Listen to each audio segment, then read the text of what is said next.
నమస్తే తిరిగి వార్తలకు స్వాగతం. అత్యవసర పరిస్థితుల్లో ప్రాణాపాయం నుండి తప్పించుకునేలా ప్రజలకు అవగాహన నిమిత్తం మే 14 బుధవారం భీమవరం బస్టాండ్ ప్రాంగణంలో మాక్ డ్రిల్ నిర్వహించినట్లు జిల్లా కలెక్టర్ చంద్ర నాగరాణి తెలిపారు. దీనికి సంబంధించి అన్ని ఏర్పాట్లు పూర్తి చేయడం జరిగిందని అన్నారు. కేంద్ర విపత్తు నివారణ దళం చెందిన సభ్యులు ఈ మాక్ డ్రిల్లో పాల్గొంటారని తెలిపారు. జిల్లాలో తుఫాన్లు, వరదల వంటి విపత్తు పరిస్థితులను ఎదుర్కొనేందుకు ఏర్పాటు చేసిన మాక్ డ్రిల్ కార్యక్రమంలో పోలీస్, రెవెన్యూ, ఫైర్, ఆర్టీసీ, వైద్య శాఖ, విద్యుత్ శాఖ, రాష్ట్ర విపత్తు నివారణ సిబ్బంది పాల్గొన్నట్లు తెలిపారు. మంగళవారం కలెక్టరేట్కు విచ్చేసిన కేంద్ర ఉక్కు భారీ పరిశ్రమల సహాయ శాఖ మంత్రి భూపతిరావు శ్రీనివాస్ వర్మ జిల్లా కలెక్టర్ నాగరాణి రెడ్ క్రాస్ సంస్థకు అత్యుత్తమ సేవలు అందించి ఇటీవల గోల్డ్ మెడల్ అవార్డు పొందినందుకు శాల్వా కప్పి పుష్పగుచ్ఛాన్ని అందజేసి అభినందించారు. ఈ సందర్భంగా కేంద్ర ఉక్కు భారీ పరిశ్రమల శాఖ సహాయ మంత్రి భూపతిరావు శ్రీనివాస్ వర్మ మాట్లాడుతూ జిల్లా కలెక్టర్ నాగరాణి రెడ్ క్రాస్ సంస్థకు అత్యున్నత సేవలు అందించి గోల్డ్ మెడల్ అవార్డును పొందడం చాలా సంతోషించదగ్గ విషయమని అన్నారు.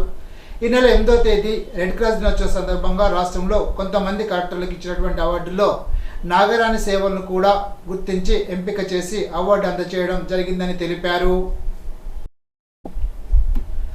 అఖిల భారత వాతావరణ శాఖ మే 13 మధ్యాహ్నం 1:40 సూచనలు జారీ చేస్తూ బులెటిన్ విడుదల చేయడం జరిగిందని తెలిపారు. ఐఎండీ బులెటిన్ అనుసరించి కోస్తా ఆంధ్రప్రదేశ్, రాయలసీమలో గంటకు 50 నుండి 60 కిలోమీటర్ల నుండి 70 కిలోమీటర్ల వేగంతో ఈదురుగాలు వీచే అవకాశం ఉందని తెలియజేశారు. 13, 15 తేదీల్లో కోస్తా ఆంధ్రప్రదేశ్, యానాం, రాయలసీమలో భారీ వర్షాలు కురిసే అవకాశం ఉందని హెచ్చరించారు. మనమిత్ర వాట్సాప్ గవర్నెన్స్ సేవలను 9552300009 ద్వారా పొందవచ్చునని ప్రజలు సద్వినియోగం చేసుకోవాలని జిల్లా కలెక్టర్ చంద్ర నాగరాణి తెలిపారు.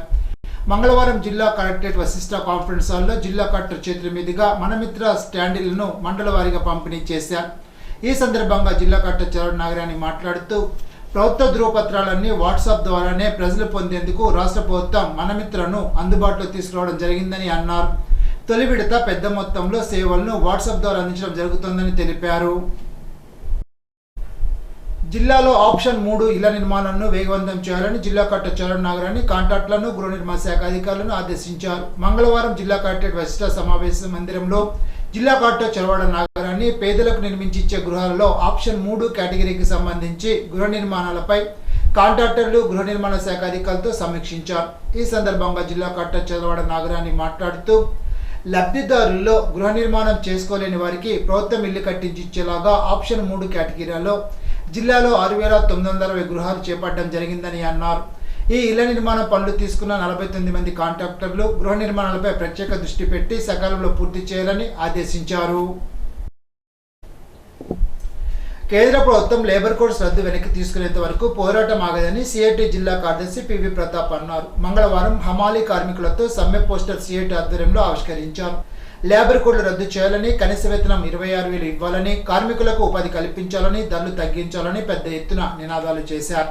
ఈ సందర్భంగా ప్రతాప్ మాట్లాడుతూ కార్మికులు పోరాటాల ద్వారా సాధించుకున్న 29 చట్టాలు రద్దు చేయడం మానుకోవాలని అన్నారు.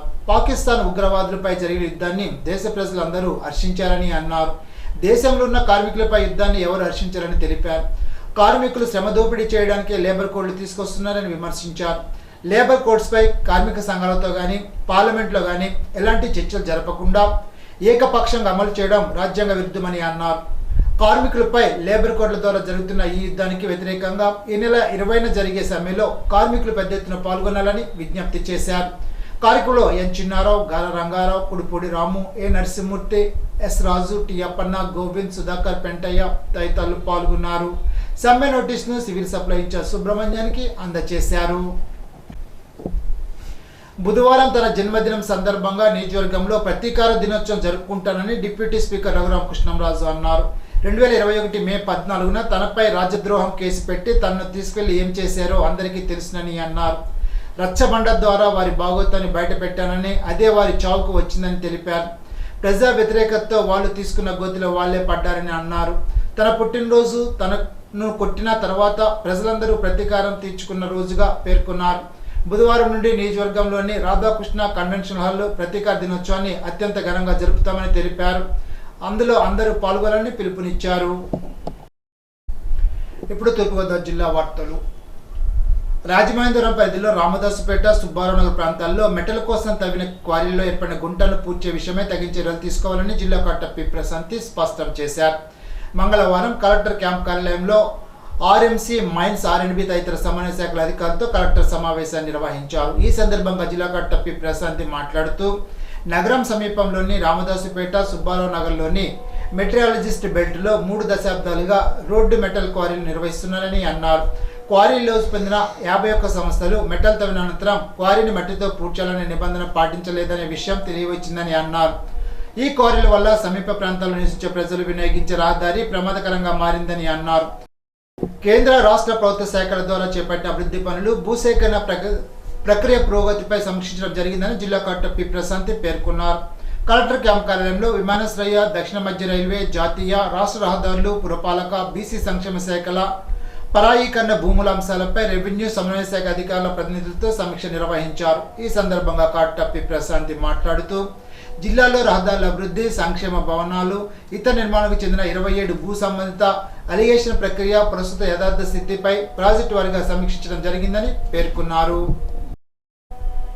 సీఎంఆర్ఎఫ్తో పేదల ఆరోగ్య భద్రత చేకూరుతుందని మంత్రి దుర్గేష్ అన్నారు. మంగళవారం నిడదవోలులోని తన క్యాంప్ కార్యాలయంలో ఈ మేరకు మంత్రి కందుల దుర్గేష్ 23 మంది బాధితులకు 19,18,415 రూపాయల విలువైన సీఎంఆర్ఎఫ్ చెక్కులను పంపిణీ చేశారు. ఇప్పటివరకు నిడదవోలు నియోజకవర్గంలో 91 మంది బాధితులకు 1,16,53,394 రూపాయల విలువైన సీఎంఆర్ఎఫ్ చెక్కులు, ఎల్ఓసీలు పంపిణీ చేశామని పేర్కొన్నారు. ఇటీవల కరెంట్ షాక్తో మృతి చెందిన బాధిత కుటుంబానికి సంబంధిత శాఖ ద్వారా 5 లక్షల ఆర్థిక సాయం ప్రత్యేకంగా అందించడం జరిగిందని తెలిపారు. నిడదవోలు నియోజకవర్గం ఉండాజోర మండలం మోర్త గ్రామానికి చెందిన పశువులు కోల్పోయిన రైతులకు 1.50 లక్షలు అందించామని తెలిపారు. వైద్య ఖర్చుల నిమిత్తం పేద కుటుంబాలకు సీఎం సాయ నిధి ద్వారా త్వరితగతిన సాయం అందిస్తున్న ముఖ్యమంత్రి చంద్రబాబు నాయుడికి, మంత్రి కందుల దుర్గేష్కు బాధిత లబ్ధిదారులు కృతజ్ఞతలు తెలిపారు. ముఖ్యమంత్రి గారి సహాయ నిధి నుంచి చీఫ్ మినిస్టర్ రిలీఫ్ ఫండ్ ద్వారా 23 మందికి రమారని 19,18,415 రూపాయలు చెక్కుల రూపంలో అందించడం జరిగింది. ఇందులో ఈ మధ్యకాలంలోనే ఎవరైతే కరెంట్ షాక్తో మరణించిన వారు ఉన్నారో వారికి డిపార్ట్మెంట్ పరంగా ఒక 5 లక్షల రూపాయల చెక్కును కూడా వారి అకౌంట్లో వేయడం జరిగింది సెపరేట్గా. ఇది కాకుండా అదేవిధంగా మోర్త గ్రామానికి చెందినటువంటి యానిమల్ లాస్ విషయంలో 1,50,000 రూపాయల చెక్కు కూడా వారి అకౌంట్లోకి వేయడం జరుగుతూ ఉంది.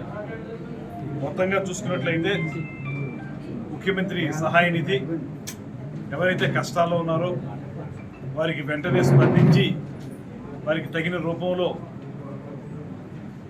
వారికి అయినటువంటి వైద్య ఖర్చుల నిమిత్తం వారికి చెక్కులు ఇవ్వడం అనేటువంటి కార్యక్రమాన్ని వెంటనే నిర్వహిస్తున్నటువంటి ముఖ్యమంత్రి గారికి ప్రత్యేకమైనటువంటి ధన్యవాదాలు తెలియజేస్తూ, అదేవిధంగా ఉప ముఖ్యమంత్రి పవన్ కళ్యాణ్ గారికి కూడా కృతజ్ఞతలు తెలియజేస్తూ, ముఖ్యంగా ఎన్టీఆర్ ఆరోగ్యశ్రీ కార్యక్రమం ద్వారా కూడా ఇవాళ ఎవరైతే పేద వర్గాల వారు ఉన్నారో,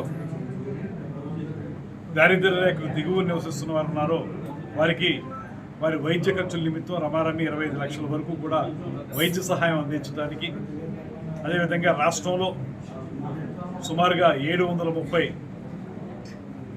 హాస్పిటల్స్ని ఈ ఎన్టీఆర్ వైద్య ఆరోగ్యశ్రీ కార్యక్రమం కింద ఎంపానల్ చేయడం కూడా జరిగింది. జిల్లాలో మే 19 నుంచి మే 28వ తేదీ వరకు 10వ తరగతి ఓపెన్ స్కూల్, ఇంటర్ సప్లిమెంటరీ పరీక్ష నిర్వహించేందుకు ఏర్పాట్లు చేసినట్లు జిల్లా రెవెన్యూ అధికారి టి. సీతారామూర్తి తెలిపారు. జిల్లా కలెక్టర్ డిఆర్ఓ ఛాంబర్లో 10వ తరగతి సప్లిమెంటరీ పరీక్షలపై వివిధ శాఖల అధికారులతో సమీక్ష సమావేశాన్ని నిర్వహించారు. ఈనాటి బంగారు మాట, పొరపాట్లు అందరూ చేస్తారు, మూర్ఖులు మాత్రమే అవే తప్పులు మళ్ళీ చేస్తారు. సిసిరో. ఈ వార్తలు ఇంతటితో సమాప్తం. తిరిగి విజన్స్లో కలుసుకుందాం. ఇంతవరకు సెలవు. నమస్కారం.